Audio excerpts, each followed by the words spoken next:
Yo, what's up everyone? Welcome back to Investing with Homies, coming at you live today on January 3rd, Market Monday. Welcome in the chat, all the homies. Welcome anyone rewatching this video on YouTube or Twitch. Hope you guys had a great New Year's. Hope you guys were able to have a good time with your fam and all that good stuff. Avoid the covert out there, and yeah, I hope everyone's been safe. Hope everyone's having a good start to their new year.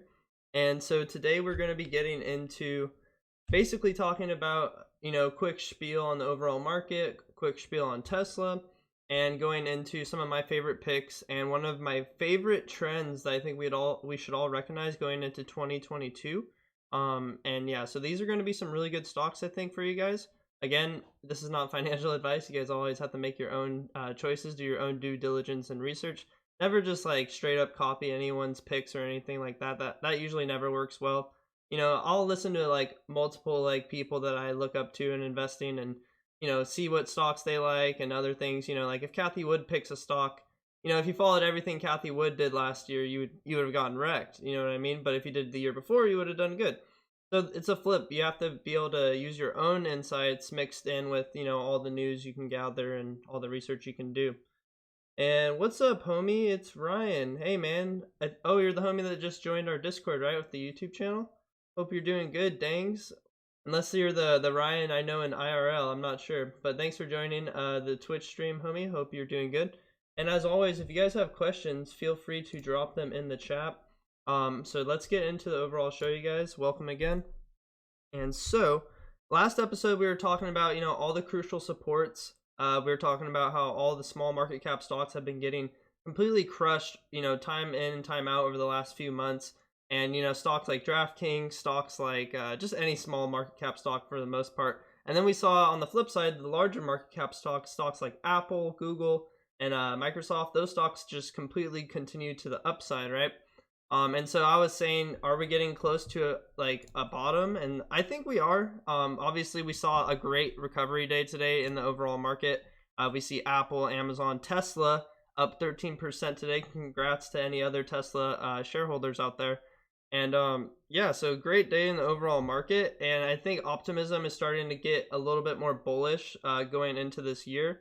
With overall, people are just talking about that. But let's talk about some of the losers. Let's just flip back to the last week here really quick. Let's go to DraftKings.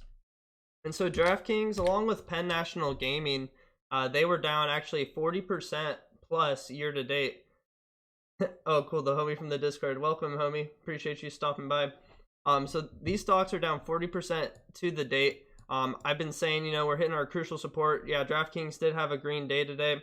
We are not out of, the rough patches yet. But I still think buying DraftKings right here is a great deal. The future trend of the online sports betting industry is there. It may take, and like if I'm being honest, it may take like maybe a year or two before we really see like prosperous gains for this sector.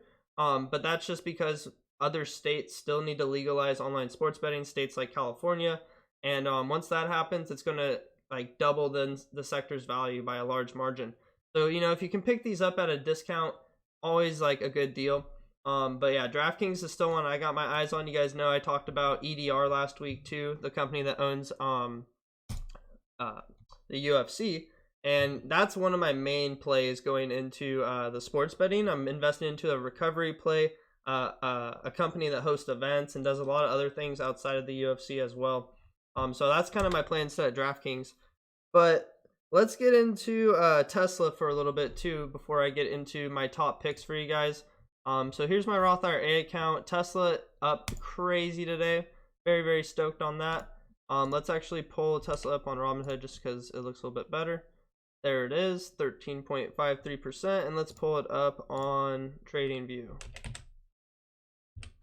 So what happened with Tesla, basically, there was like three main catalysts that happened. Tesla reported like higher than expected deliveries for this quarter. And so basically expectations now are that they're going to be able to make about 1 million vehicles next year total. And so that's huge. And homie says, if you're looking to expose to DraftKings, I think that Disney owns a stake in DraftKings. Yeah, definitely. I have Disney and I have EDR. I like Endeavor too as UFC fan. I'd own, but I have my concerns to be honest. But I might pick up some shares for fun. Yeah, so I went in depth on DraftKings. I mean, I'm sorry, on EDR last week. They definitely are not. They're losing money right now. So you have to invest in companies that are losing money. And when you do that, you have to see the road to profitability. If you can't see the road to profitability, then you should probably stay away from that company.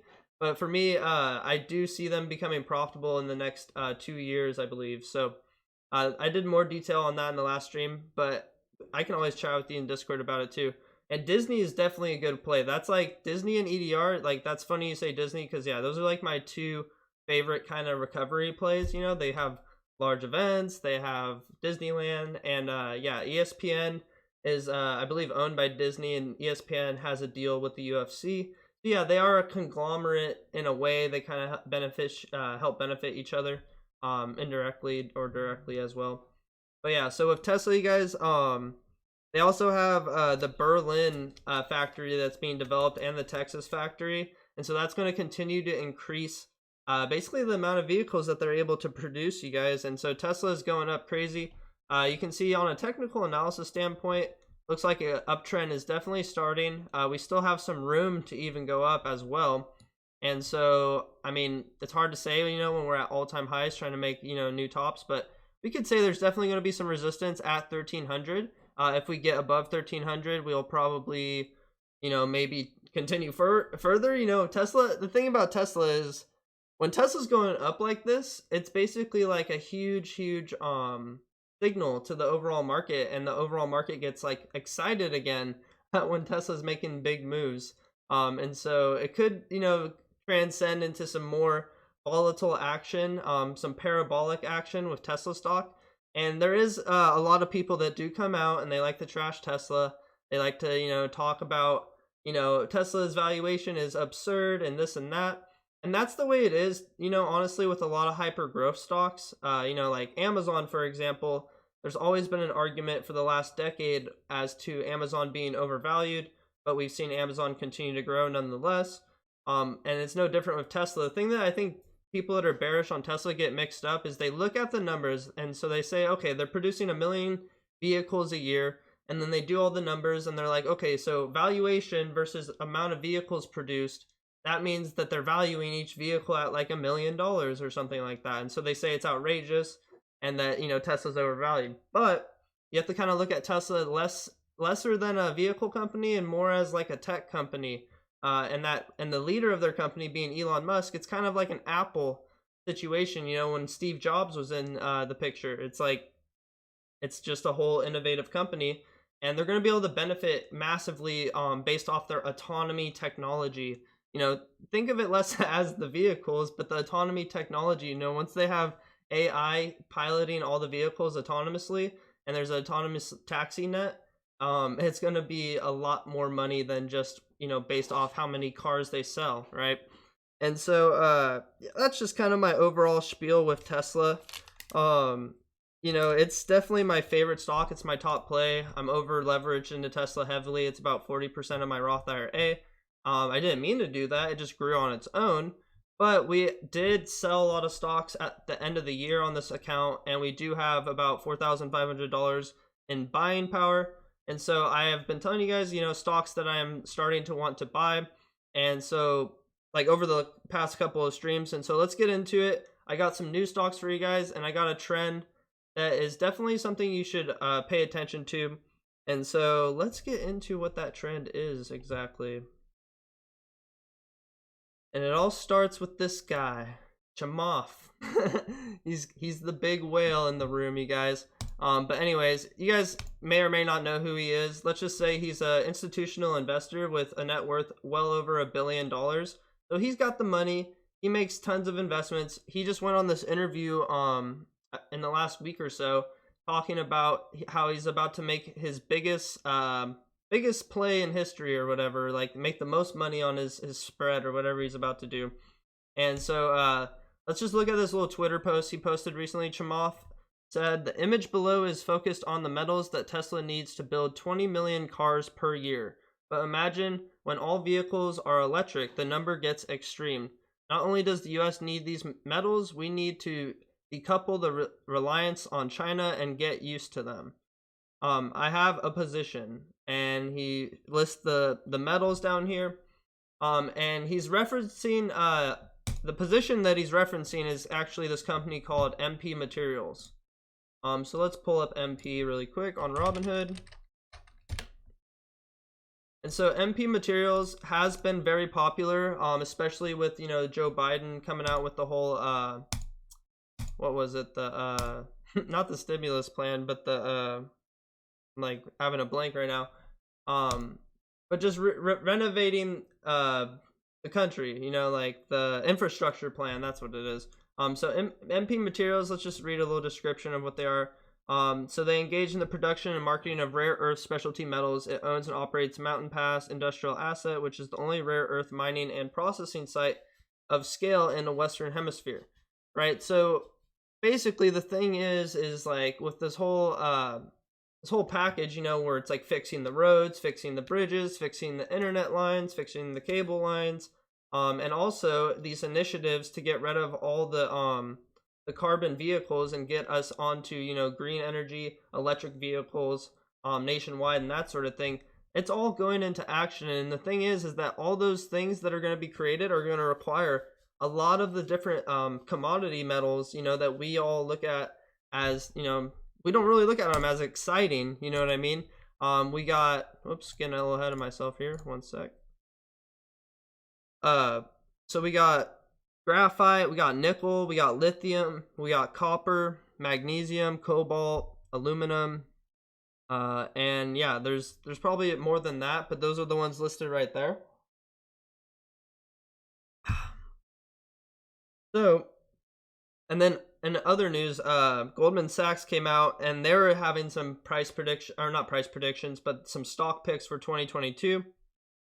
And these stock picks basically included stocks that had high margins of profit with low labor costs. And so let's look at the list for those stocks here really quick. It's right here. And at the very top of that list is MP Materials at 48%. And so MP Materials is pretty much set to probably be a very profitable company moving forward, especially with the fact that we're going to be having so many more electric vehicles produced. And the thing, like with me, is if you guys have been following my page for a while now, I've had this investment into Freeport FCX. We're up about 25% on it right now. It's one of my top plays. It's in the top 10. And Freeport, you know, everyone was really hyping up a lot of the battery charging stocks, you know, during the EV craze like about a year ago. And I decided early on that I was going to invest into the metals that were going into the batteries rather than, you know, the battery companies themselves. And so Freeport, they're the largest producer of copper in the world. And so they have like, this is basically just investing into copper, into the idea, you know, that the copper is going to be in all the electric vehicle batteries, and it's going to be in the wiring for 5G and all that good stuff. And MP Materials is a very similar stock, you know, and so I think both those two stocks those are like the two stocks I'm calling out for you guys right now. The future trend is going to be infrastructure mixed in with electric battery and electric batteries, you know what I mean? The metals that are going to go into to create that. You can see it here again with what Chamath's saying. It says the material required and the amount of production that's actually happening. We can see, let's look at copper for a sec. So in 2019, we overproduced in copper. So we have an excess amount of copper for now, but that could start to dry up, you know, over time. You never know. Maybe that's why FCX had such a good year last year, is because they had produced so much copper. But copper is a limited resource. So a lot of these things are limited resources. And so once you start taking away the supply and the demand goes up, the prices go up for that supply. So we'll have to definitely pay attention to that, you guys. I definitely think it's a good stock to have like in a portfolio to balance it. If you're trying to have one EV stock and one battery stock, definitely, you know, MP or FCX are really good. And I'm also going to give you guys a more high risk, high reward play that is also associated with FCX and MP Materials. And this is a stock I have not invested into the stock. I also haven't invested into MP yet, but I'm definitely keeping an eye on it because Cooler is one of those stocks I've been hearing a lot of good things about. It looks like it did have a nice little run up. And just so you guys know, I don't normally do penny stocks, but this is a kind of a specialty case. Like I'm considering investing into it. I haven't decided if I will yet. I'll have to come back with you guys with a little bit more research. But to summarize it, what Cooler is trying to do is they're trying to be the one-stop shop for thermal energy management and battery safety. And they have a lot of deals going on right now in the works with big time companies. And so we'll have to see how that plays out. But for all you YOLOers and gamblers out there, I'm just kidding, not gamblers, but any of you guys that are looking for a higher return potentially than the other stocks I just showed you, the other stocks I just showed you are definitely a little bit more solidified, a lot safer. But Cooler could be one of those stocks that you could make potential huge gains on. So keep it on your watch list. That's what I'm going to do. I'm going to add it to the homies watch list right now. And there it is, Cooler, K-U-L-R. Make sure you guys keep that one on the watch list. All right. So let's keep it going. This is going to be a quick stream tonight, you guys. The next stock I want to call out for you guys is definitely going to be another stock that was on this list, and it is NVIDIA. NVIDIA, obviously, they're also going to be benefiting from maximum profits and low work cost margins. So that's going to be really good. We can pull them up, just a quick little review. NVIDIA has been just, I think, taking off though, so it's like, it's not like the best time to buy, essentially. It looks like it is starting to stabilize though. So instead of buying at all-time highs of 346, you can buy now at 300, which isn't bad, right? But anything under 300 probably should be considered a decent enough deal. With NVIDIA, it's going to be the metaverse play, you guys. My two metaverse plays are NVIDIA and Facebook. Those ones are, I think, are the mainstream focal points for what is to come and that sort of thing. So you guys, so NVIDIA, Facebook, FCX, MP Materials, those four are pretty much like my top picks going into 2022. Those, I want to keep it simple for you guys. I don't want to overwhelm you guys with a lot of stocks. But these these four plays are going to be most likely very beneficial. Again, take your own, do your own due diligence. Don't just listen to anyone. And always do your own research at the end of the day. And yeah, but this is not financial advice. This is just a homie to homie talk. All right, moving along though, just a last spiel before we head out tonight. This is kind of the short-term negativity spiel. And I've seen this. I think this is just like a little lesson that we can take away, not necessarily from today, but it's an overall general lesson for you guys. So like with Apple, let's pull up Apple stock here really quick. Apple stock, you know, an amazing company, you guys. The thing is with Apple, there's been a lot of negativity around Apple in the media. The media always likes to beat Apple up pretty hard. And Apple, as of today, reason we're talking about Apple is because they hit a $3 trillion market cap. They're the first company to ever do so, right? And you know, it's crazy that we can see this crazy upward move. I mean, when does the upward move stop? I mean, it like started back in January of 2019 and it just hasn't stopped, you guys. It's just continued on a crazy upward move for Apple.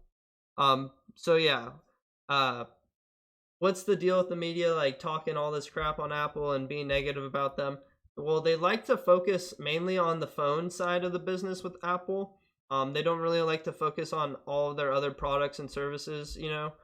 Apple has like Apple Health, which they just had a commercial on the NFL, which I heard about, which was something to do with like life-saving technology on the Apple Watch and that sort of thing. So, you know, Apple's more than just a phone company. They are doing a lot of other innovative things. And so it's like similar to Tesla. People like talking crap on Tesla on the media about how many vehicles they're producing. And not actually looking at the bigger picture, like how it is morally, it's more concerned. I can't even talk right now. It's more looked at as a tech stock rather than a vehicle company.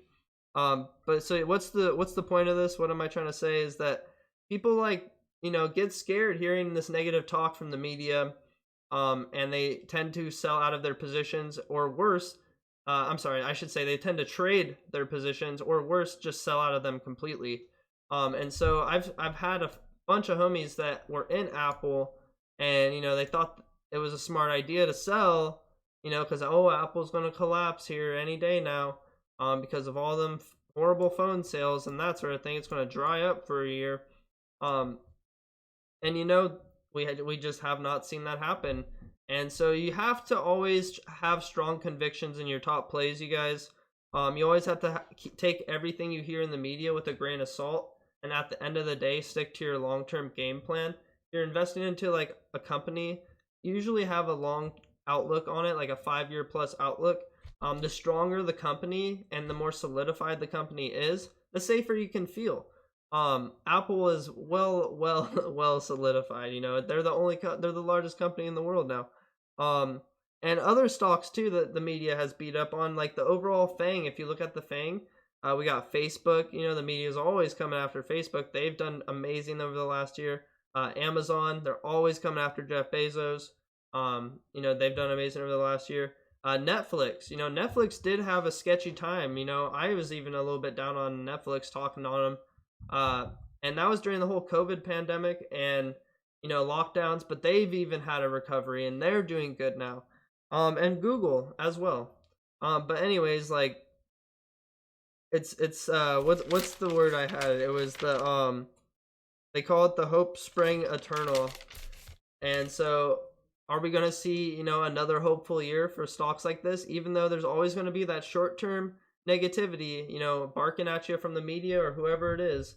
Will we have the conviction to be able to hold our good companies through that and reap the benefits of gains like today, with Tesla, for example, up 13%. And there's plenty of people out there that, I'd rather be, what's the word? What's the word? I forgot the quote, but it's something like, if I get called a fool for holding my Tesla, I'd rather be a rich fool than a dumb genius or whatever, if that makes sense. But yeah, you guys, sometimes you have to ban the short-term skepticism to be able to make long-term money. So will we have an amazing year again? I don't know. Anyone can say what will happen. But as long as you're aware of what has happened in the previous years with the risks and the rewards involved, then we can move forward making better decisions on what could happen. So I am approaching the market with optimism, and I'm prepared with cash to be able to invest into some of my favorite companies. So guys, I hope this video helps you out. Hope you guys have a great week. We'll be back Wednesday with another episode. Till then, homies, check out our free Discord community. Links are all down below.